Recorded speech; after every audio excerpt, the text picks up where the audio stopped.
this team, this team. And everybody will remember this team, this team. Because this is the best team in the history of the school.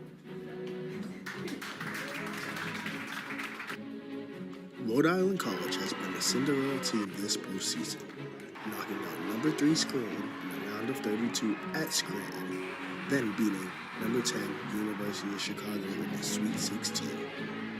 After that, they played number 13 Babson, who beat them by 28 in the regular season, and they flipped the switch, beating them 60-47 in the Elite 8 at Babson. No one expected Rick to be here, up most of the game against number 1 in the nation, Christopher Newport. Big shot after big shot, Rick looked ready for another big takedown. Although they ended up losing by 5, they were the Cinderella team this season for D3 Hoops, and Coach Jenna Cosgrove and the squad made national headlines. Defense, hard work, and commitment is what Rick stood for, and they showed the country.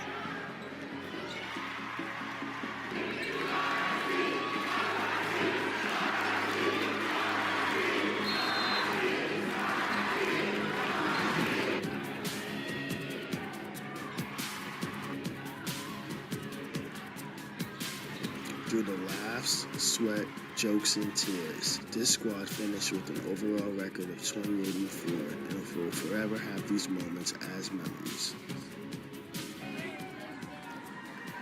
Haley, Antonia, Isabella, Deja, Claire, Angelina, Mackenzie, Ellie, Madison, Jada, Alicia, Jeniyah, Coach Jenna, Coach Derek, Coach Jamal, and Coach Claudia. You are the real MVPs.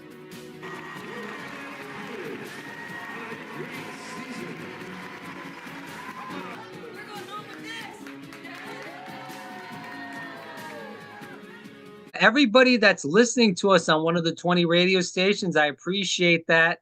Wherever you're listening to us around the country, we bring people from all over the country to talk about sports, politics, lifestyle issues, the kitchen sink in general. I greatly appreciate everyone listening. If you're listening to us on the YouTube or one of the podcasting sites, please subscribe, like, share this interview. I think she's a gem, because I personally, and I hate to say this, Coach, I wasn't following you from the beginning once you got to Rick 6 years ago, but I heard about your story this year, and I definitely will start following all the way from Florida, Rick basketball. And when I'm up here, hopefully go to a game. This is Coach Jenna Cosgrove. She's in her 6th year as head coach for the Rick Anchorwomen. Women's basketball, she's kicking ass in plain English. We can get away with saying that on the air. Now, we're not going to get that FCC violation. In the past 3 years, she's been, her record, I should say, 62-10, 3-time coach of the year. I know your birthday is coming up on June 2nd, so happy early birthday to you, Coach Jenna Cosgrove. Thanks for coming on the program. Let's kick this around. All right, let's do it. Thanks so much for having me. All right. We won't ask the birthday age, because men are not supposed to ask women their age, so I'm going to keep the tradition with that. And we're going to move forward on with the interview. All right. Well, let's talk about growing up playing basketball. Growing up, were you a person that played a lot of different sports, just stuck with basketball? How did all that happen growing up? Oh, man, I grew up in a sports family, so I was always playing everything. I wanted to play football because my family's big in football. My uncle's a football coach. So it's over in Maine, right? Yeah, he was at University of Maine. Now he's at Colby. He's the head coach at Colby right now. So I did everything. But I love basketball, and that's the sport that really stuck with me throughout, and really was my passion, especially when I was in high school. Let's talk about that. I coached soccer in high school. I coached soccer in college in my graduate degree. I believe we actually have the same graduate degree, because I did a lot of homework on you, like you're supposed to do when you do an interview, that you have an ed leadership master's degree, correct or no? I do. Yes, from Fordham. Yes. All right, so we both have the same degree from All right. master's there. So another kudos to that. Let's go into that. So, with soccer and coaching that, we had, the girls that played the high school. We also had girls that played, I guess you would say in basketball, AAU. We call it obviously something different, ECNL. There's been other terminologies for girls soccer around the country, travel ball, and all those other leagues in general. How is that? Is that the same, I guess I should say, with basketball, with the AAU? And did you go through all those leagues, I guess I should say, growing up, or did you just play high school, I recreation? How did that go? Go ahead. I did. I did. I ended up playing AAU. It actually kind of was the first thing that kind of got me out of my comfort zone because I played with a team that was kind of out more towards Fall River and Dartmouth, Yeah. New Bedford area. And I'm from Sharon, so that was Hmm. yeah. So it exposed me to obviously exposure to coaches and better talent than I was playing. New talent, not just in the Hockomock area where I grew up. So yeah, I did play it. That my team no longer exists, so I guess that runs with my age and my birthday coming up. But yes, I was very familiar with it, and now it's kind of exploded. It's not what it is now, as Right. far as the amount of teams and what goes on with it. So yeah. I go ahead, coach. Sorry. Oh no, all good. Oh, okay. I just wanted to kick this around. I've been watching a lot of women's college basketball. Honestly, I used to not be a fan. Now I've become a fan. Actually, college basketball season, whether it was your, Division 3, even Division 2, because I went to a Division 2 college and played soccer there, coached soccer there in general. Even Division 1 too, women's basketball, I would say, is really exploding. We're even seeing some women actually dunk the ball a lot more. Going back to 2002, I believe the first woman to dunk was Lisa Leslie's LA Sparks, if we want to go back to that era of women's basketball. But coming up to now, obviously, we saw LSU win the title, Iowa with a phenomenal season with Caitlin Clark and her really heroic shots throughout the tournament. Do you think that women's basketball has really started to take a step forward and get men and women that maybe don't play the sport are really watching now? Totally. It's exploded, just like you said. I mean, even the viewers, I think the Yeah, viewing of the NCAA tournament and the national championship was even, I think, maybe more than the men. right. I think the style of play has picked up. I think it's just become a really exciting game. In the last few years, I mean, they changed it to quarters. It's a little different than the men's game. Mhm. Um, but it's exploded. I think they're finally getting the recognition that the women's game deserves as far as the talent level, and hoping that the WNBA gets that as well, because I know college basketball has certainly gotten that in especially the last couple of years. I think the parity in women's basketball is also, it's you've seen other teams like LSU and other teams step up. It's not dominated like UConn dominated for years. So you're seeing really the competitive level that has Right. taken over. Oh, yeah, I went to quite a few Florida games this year, and they did extremely well in the WNIT. They're a team that's coming along. That's because I'm in the Orlando area, so not too far away with Gainesville. Miami, obviously. I'm not going to go and be biased watching all these teams play in Florida, but there's a lot of great teams all around the country. I want to talk about that because you talked about playing with quarters now in the women's game. You didn't play with the quarters. Can you talk about the differences there? Do you like that? Do you not like that as a coach? What do you think? I'm used to it now, so it's hard to imagine the opposite. So it's been now, I think like 8 years, 7 or 8 years where Right. they've had quarters. So I think it kind of divides the game up in a way. I think it helps sometimes with foul situations. I do. I think I like it. I feel like I don't. I'd rather stick with it. I like the change of the game. The situations at the end where you can advance the ball, all that stuff makes the women's game pretty unique.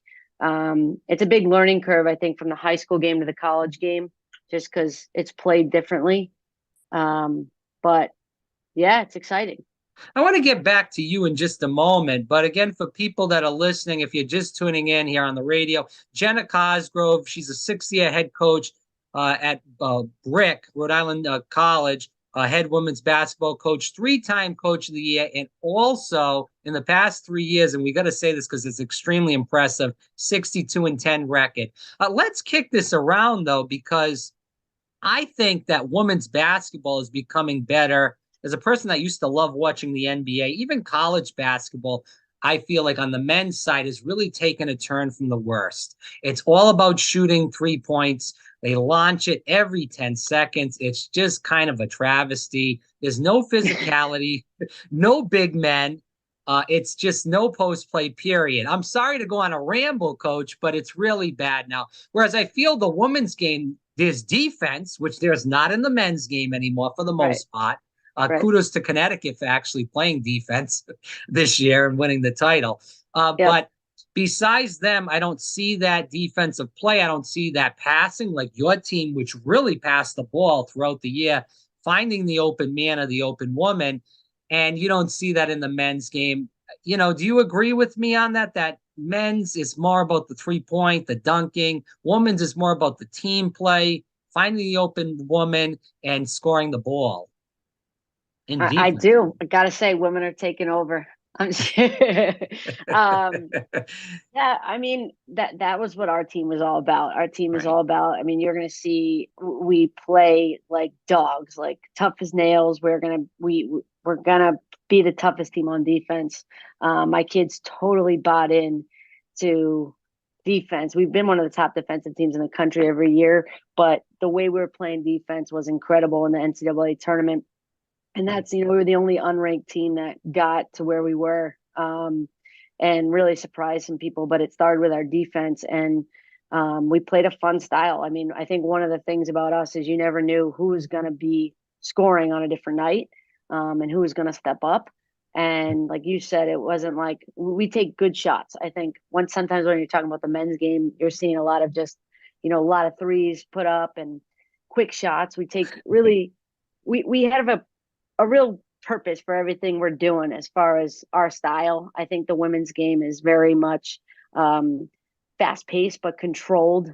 And you can see people step up. I mean, even like LSU in the national championship, you saw like a freshman stepped up and a couple kids off the bench stepped up in big moments. So yeah, women are taking over. I want to kick this around and go back to you. I know we kind of took the exit ramp off and went into a different wavelength. That's on me. But I want to, just head back onto the highway and go back into your playing career. And then obviously move back into the Anchorwomen season this year. Let's talk about this. So Endicott, you played college basketball there for 4 years. You were the captain of the team there. Why Endicott? Just because it was kind of close to your house? I know there was other teams that were recruiting you. Talk to us about that.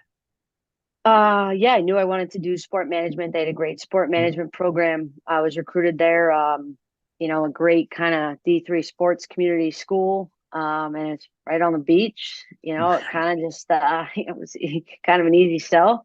They have 3 internships there that they have you do as a student, and that really kind of guided me. I always knew I wanted to coach, but when you're playing and you're in the moment, you're young, you test the waters. But those internships really forced me to do things in sport, but nothing to do with coaching.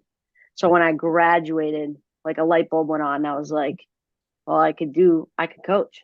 Like I didn't see that until I tested a lot of different opportunities.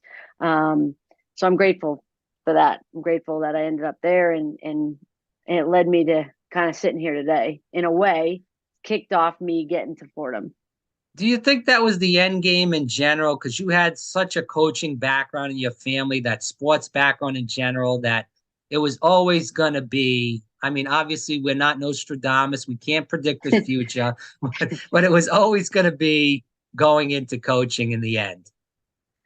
Yeah. Like I said, in the moment you try and say, oh, like I could do this, I could do that. Yeah. But I remember sitting there in high school and I was looking at colleges and talking to my mom, and I was like, wow, I could coach, and that's in my blood. My grandfather was a coach and a very impactful man in his community. And my uncle, of course, who's a mentor of mine to this day. And, I think it's always been a part of me. And I'm very grateful that I've got those roots, because it's instilled kind of everything I am about who I am as a coach right now.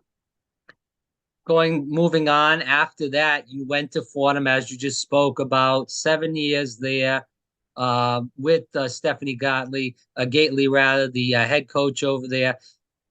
Talk about that experience, being in the Bronx, New York. You were in Massachusetts basically your whole life, and then you go to the Bronx. That's a huge change. Beautiful city, a lot of characters there, but still a beautiful area of the country. Did that experience, I should say, really make you grow up or even change as a coach as you moved on to other opportunities such as Rick?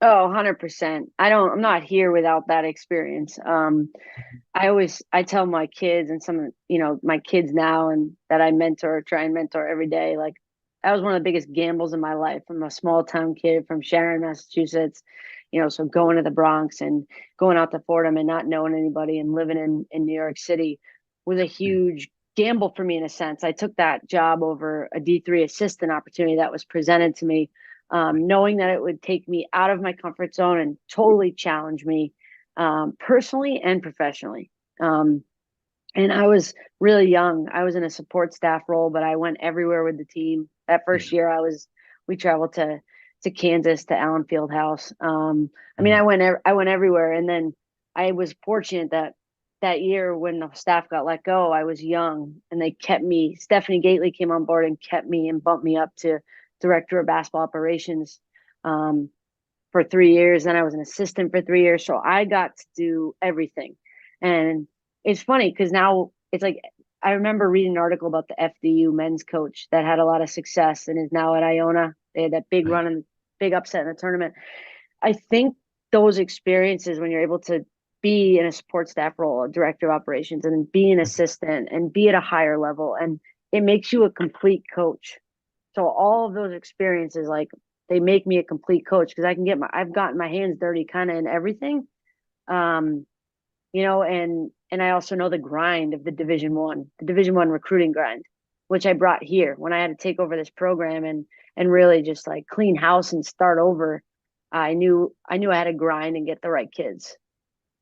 So talk about starting at Rick. Obviously it's a whole different ball game from being an assistant in Division I. This is your program now. It's your ball.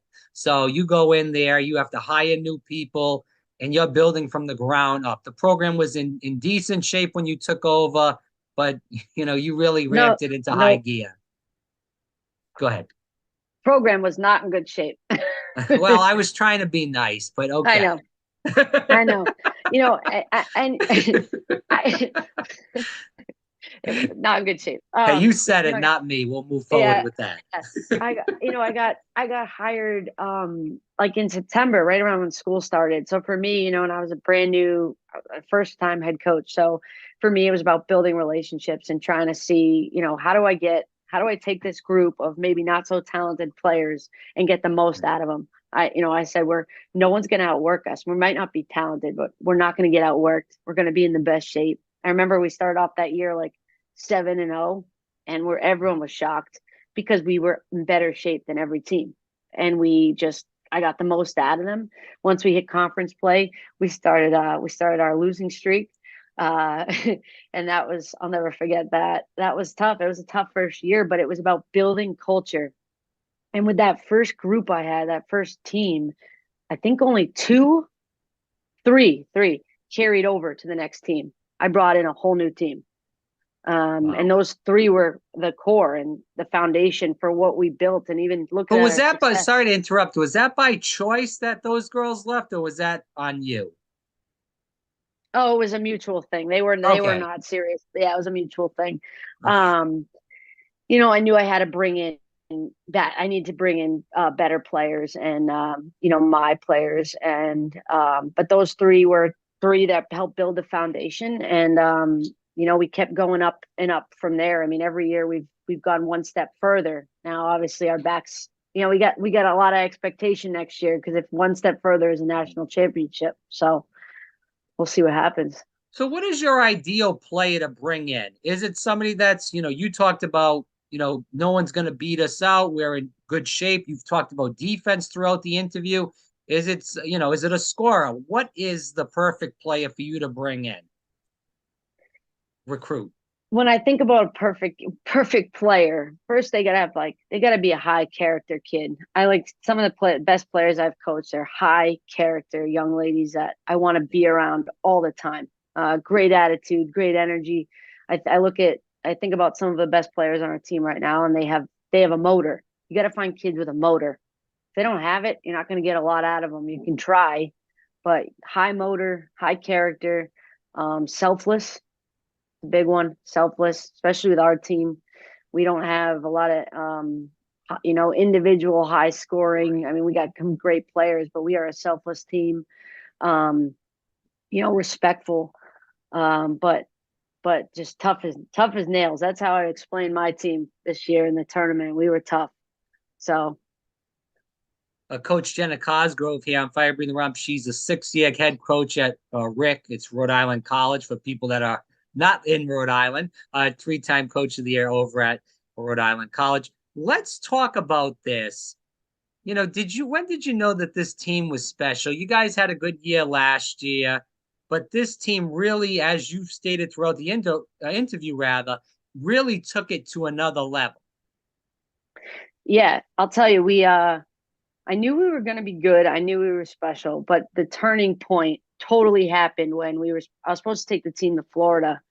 And next time we do that, I'm going to give you an invitation. Yeah, so you can come watch us. But we were supposed to take them. I was supposed to take them to Florida, our first big trip, raise money, all that stuff. And Southwest canceled our flight. And I was not surprisingly, by the way, not surprised. Right. But go ahead. So I was like super nervous. I was like, shoot, this could really crush them, and we've got a conference play coming up. I quickly pivoted and I got a tournament out in Albany with all the other teams that got canceled. So we went out to Albany. They were my team, I think, is shown a lot of resiliency. I think playing during COVID, a lot of teams didn't. And we went 11-0 that season. I think they are flexible. They're able to just, be resilient on their feet and be able to adjust to what's ever thrown at them. I was really impressed by their response to going from Florida to Albany. That's not something most kids would respond well to. So we go out to Albany and we played 2 games, but the turning point, Rob, was definitely when we played Bates. Bates won the NESCAC the year prior. And so we played them in the second game out there, and that was like an NCAA tournament game, the way it was played, as far as back and forth the whole game. I remember saying to myself in the fourth quarter, in my mind, I remember saying, all right, if we lose this game, it's going to be because we missed free throws. That's kind of what happens in NCAA tournament games if you give it your all. And we beat them. We beat them, and it was one of the toughest games I've ever seen one of my teams play since my time at Rhode Island College.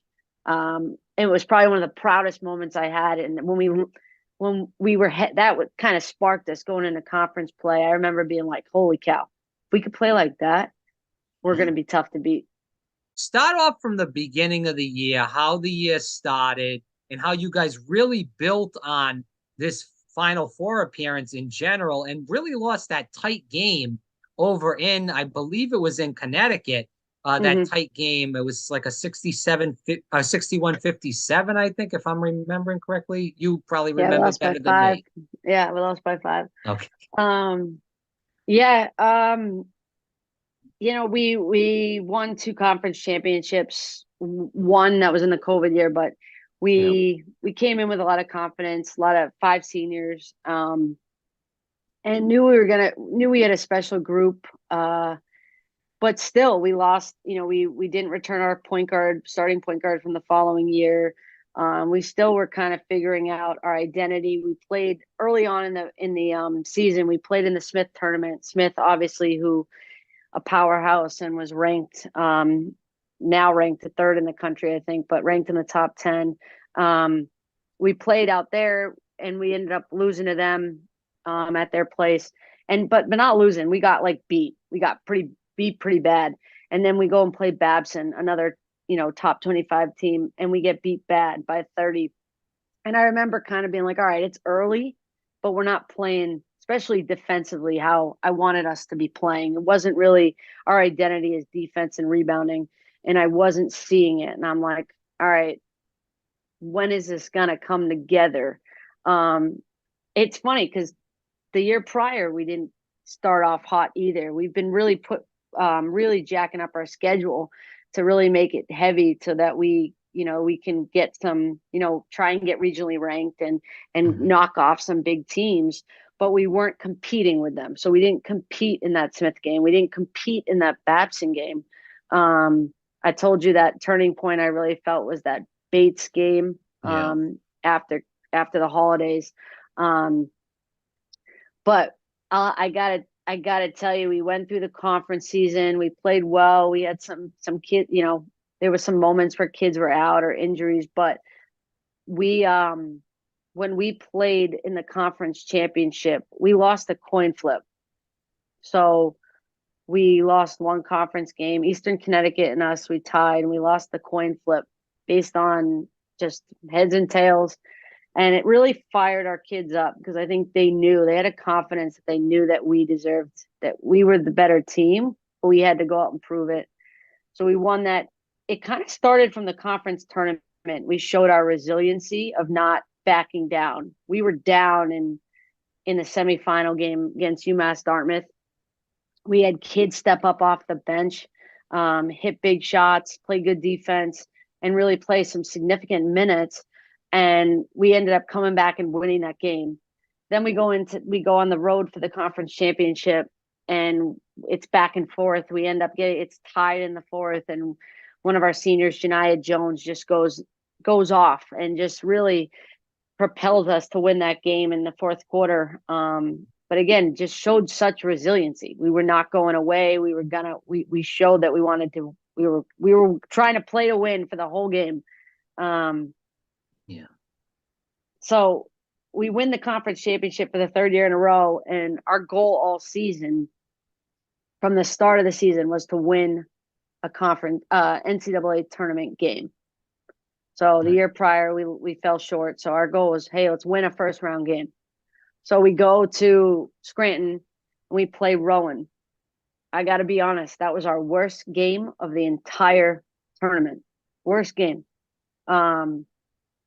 It's well, I don't know if I'm oversharing, but like right before the game, one of the refs was like, "Hey, you can't wear this undershirt." To two of one of my starters, Izzy Booth, can't wear that undershirt. Hold on. Are we talking about like a what? Like, I don't know if this is politically correct anymore, but like a wife beater shirt? Is that what we're talking about, or like a compression shirt, like a oh yeah, shirt. okay. So and she's been wearing it all year, and this is like 2 seconds before the ball's about to be set. Her face gets red. She's got to take the compression shirt off, and I'm looking at my kids, and I'm like, oh my god, you just flustered the whole team. We played so poorly. I was like, what are we doing? Awful. And I'm not taking anything away from Rowan. We were not. We looked like we never broke a press. So this is the first game of the NCAA tournament. And then again, it's kind of the story about us a little bit in the conference tournament, and then going into the NCAA tournament. One of our seniors who came off the bench, and she had, I think, 11 points in 15 minutes, and just kind of sparked us in the fourth quarter. We came back and we won. But we didn't play well. Maybe we played well in the fourth quarter. We didn't play well the first three. And that was our goal. So we hit our goal. We were excited. And then we're playing Scranton, the number third. They were number one. No, number three. Third team ranked in the country.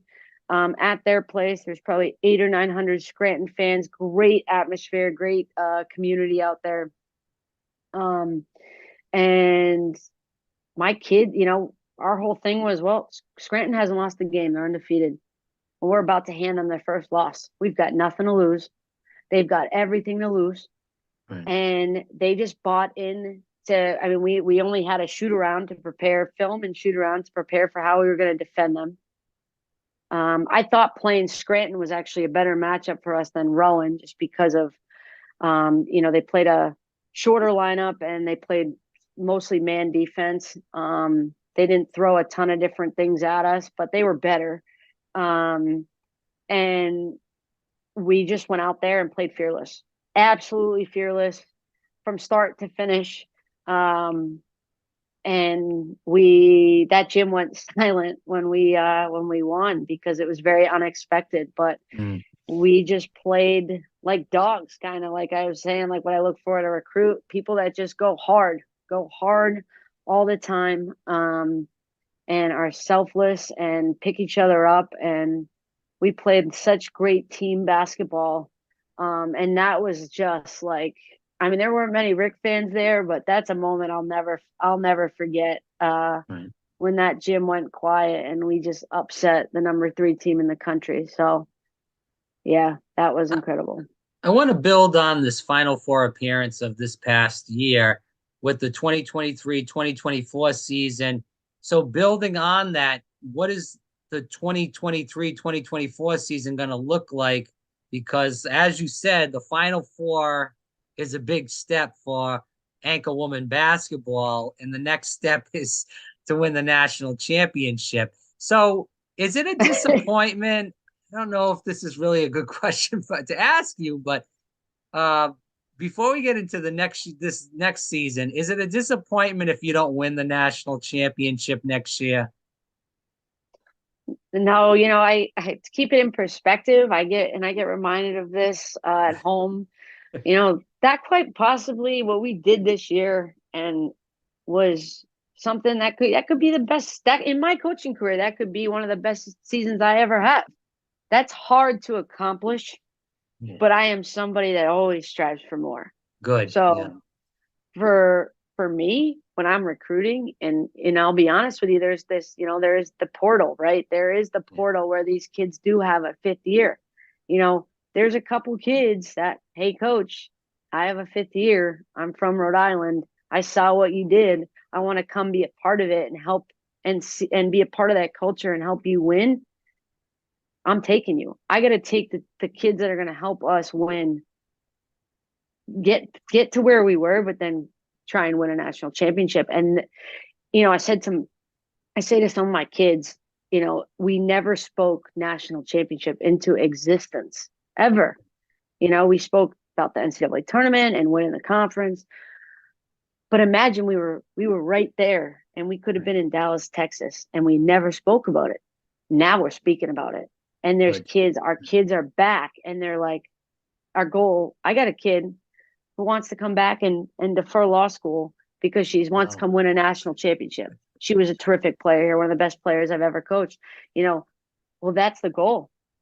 So, is it going to be tough to do? Absolutely. Absolutely. You got to have a lot of things working in your favor. You got to have a healthy team.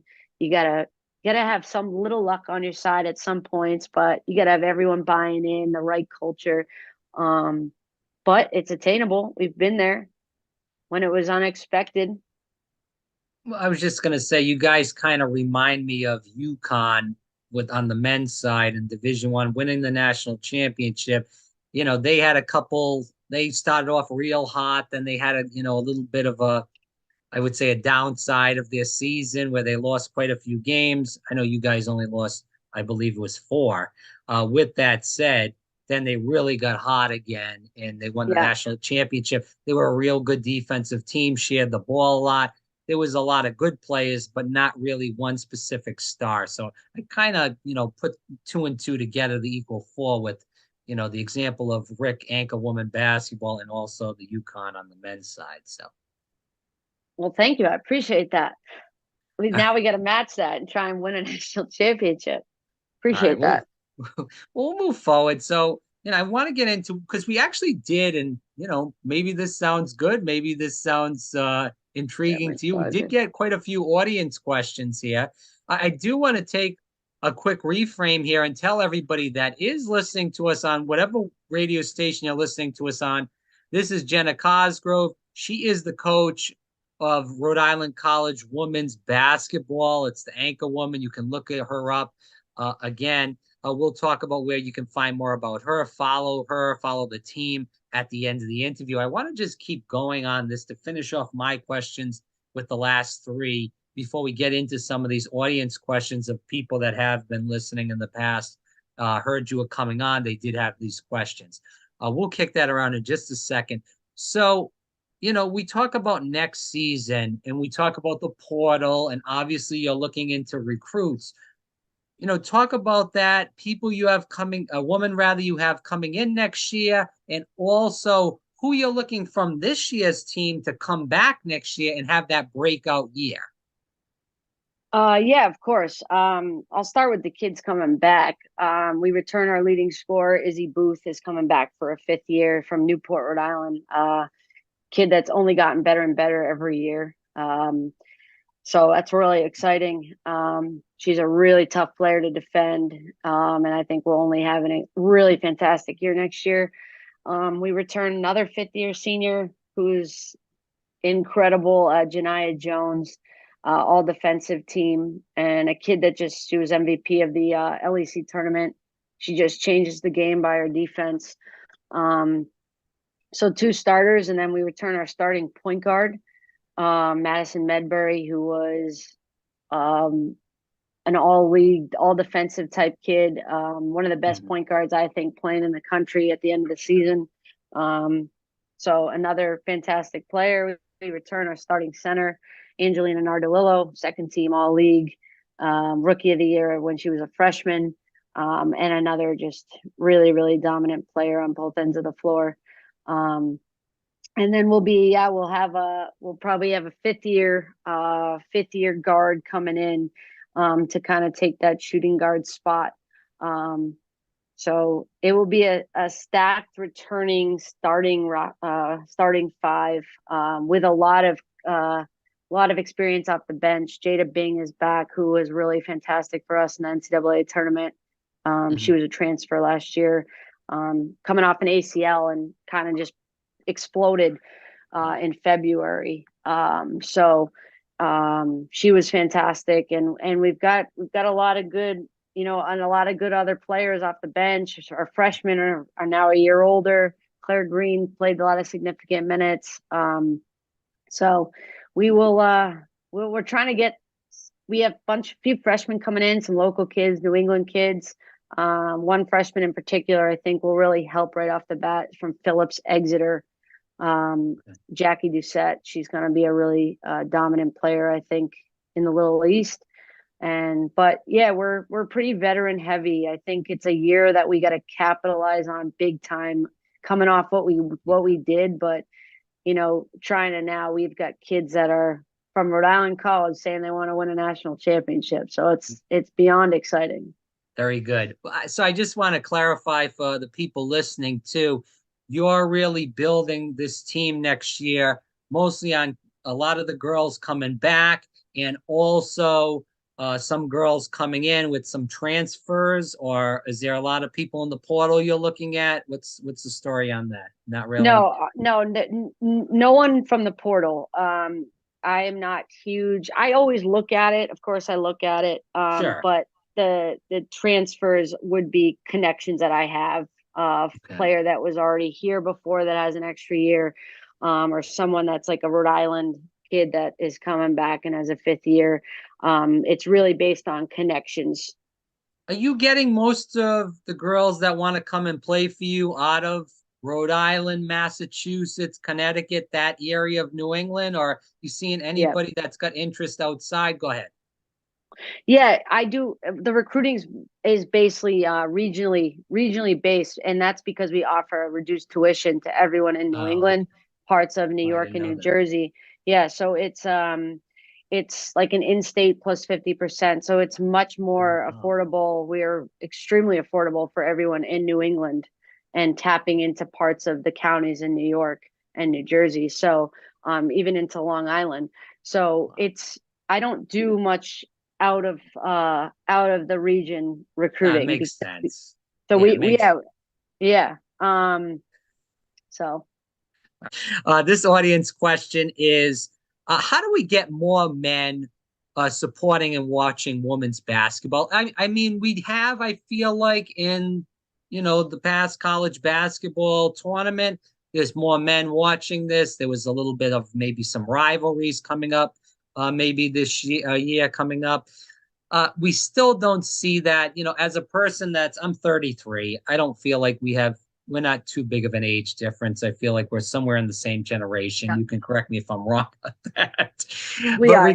regardless of that, I used to go to college women's basketball games, and obviously I dealt with the women's soccer team. We'd have guys that would go in and they'd say, some guys, I'll be honest, would go in just to say, hey, there's a hot girl playing. We want to watch her. I don't know if that's good for the sport or bad. And then we'd have some people, obviously, that wanted to support their friends that were female or just wanted to go to the game to kick around and just hang out.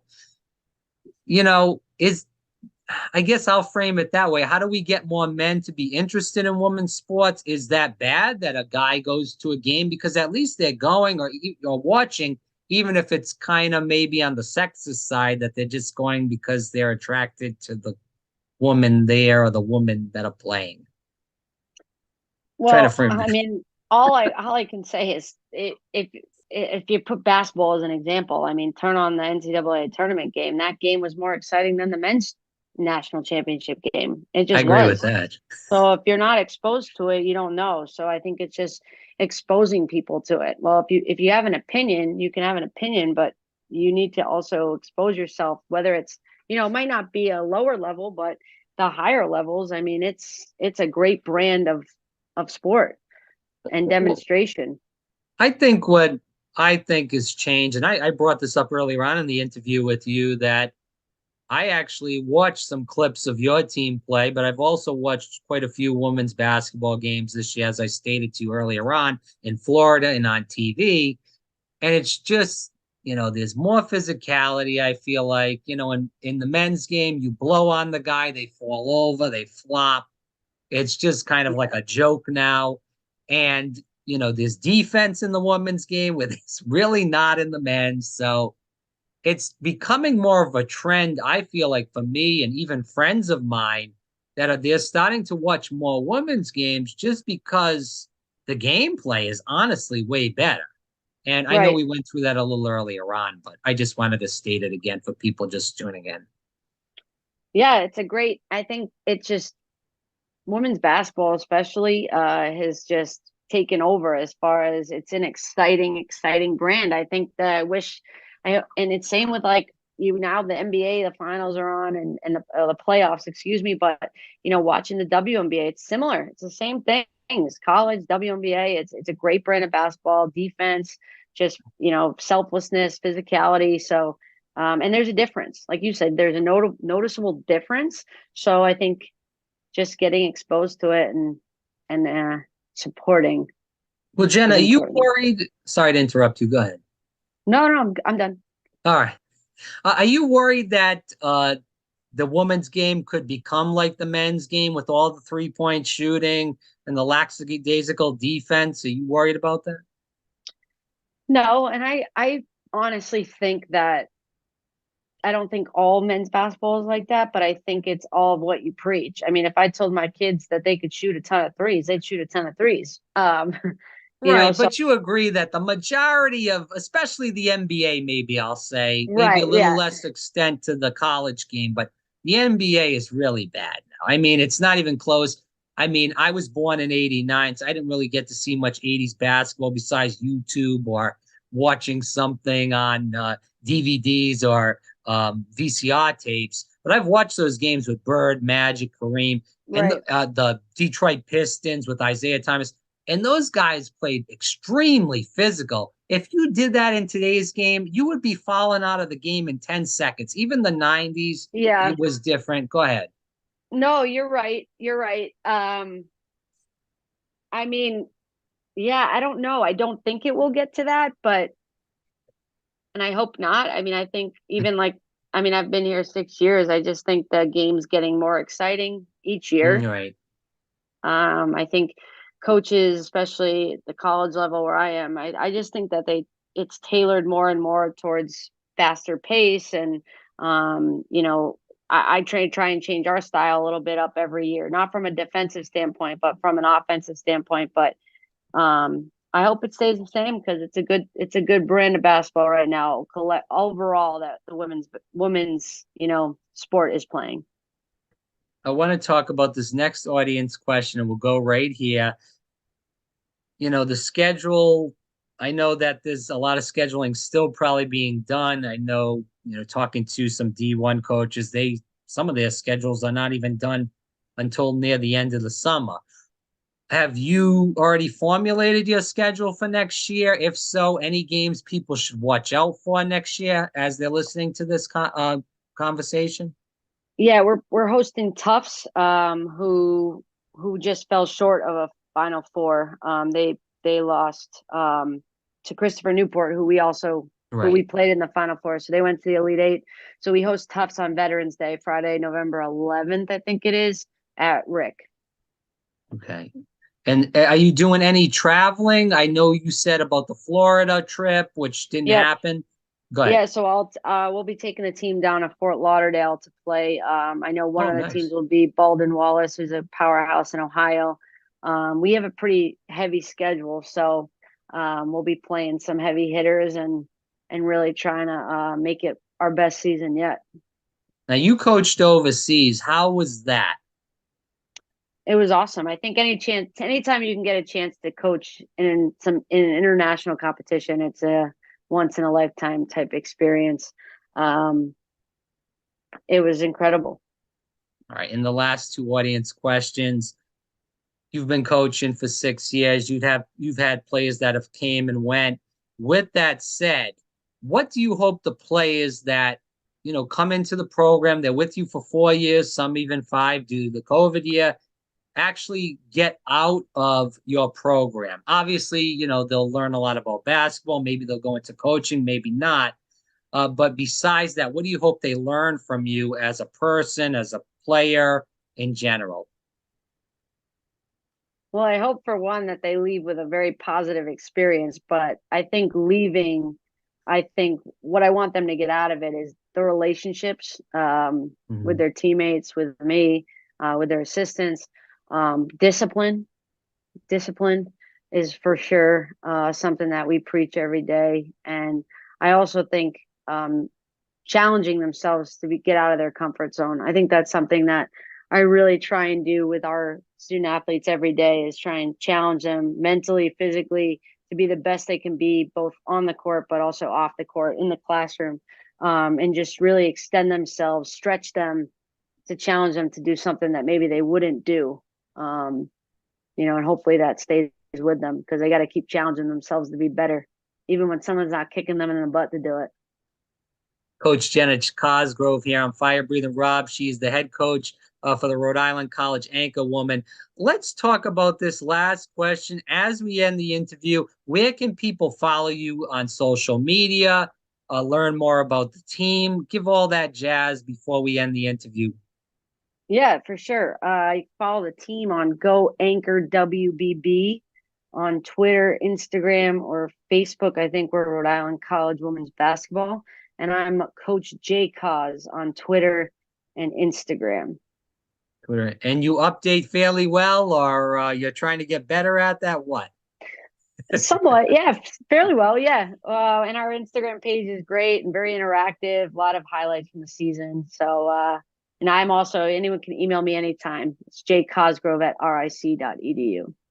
I know there's a lot of people listening around the country, Coach. I hope they really take interest in your program. You've really took a program that was in dire straits and really raised it up. And even if you're not from Rhode Island, just check it out. I'm sometimes in Rhode Island. I'm sometimes not. That doesn't mean that I'm not going to check out a game or two, whether it's on the streaming. You can watch all the games on the streaming. Yes. Also, you can check them out if you're up in Rhode Island, Massachusetts. Come down and check it out in person. Coach Jenna Cosgrove, I hope this is not the last time we speak. I hope we have you on again on the program, and hopefully I can see you in person, whether it's in Florida or either at a game at Rick's. So hope to talk to you again. Awesome. Me too. Thanks for having me.